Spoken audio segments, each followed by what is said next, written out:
నా విజయానికి నేను వెళ్ళి ఓటు అడగాలన్నది కాదు.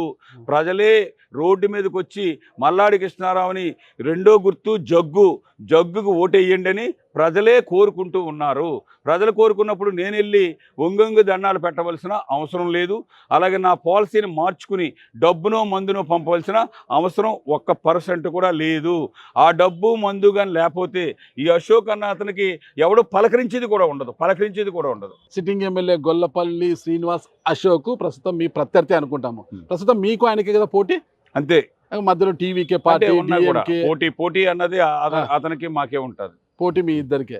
మరి మల్లాడి గారి మనసుకి ప్రత్యర్థి యొక్క మనీకి మధ్య ఫైట్లో మల్లాడి మనసు గెలుస్తుందా? మల్లాడి మనసుని గెలిపిస్తారంటారా? 100%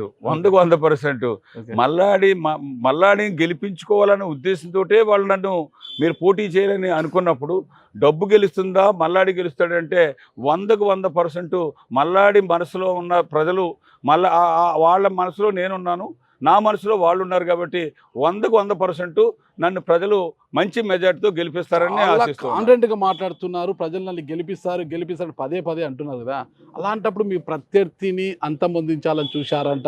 2021లో గొల్లపల్లి శ్రీనివాస్ అశోక్ పోటీ చేసినప్పుడు అతని ఇంటిపై దాడి చేయించారన్నప్పుడు ఆరోపణలు వచ్చాయి. ఇప్పుడు కూడా మళ్ళీ వాళ్ళ అనుచరులపై దాడులు జరుగుతున్నాయి. అశోక్ని తప్పించాలి, అశోక్ బరిలో ఉంటే మీ విజయం కష్టమని మీరు భావిస్తూ ఇంత పెద్ద కుట్ర పన్నుతున్నారంట. నేను కుట్రలు చేయడం కానీ, ఎవరన్నా కొట్టించడాలు కానీ, మర్డర్లు చేయించడాలు కానీ మల్లాడి కృష్ణారావు బ్లడ్లో 1 ఇంచు కూడా ఉండదు.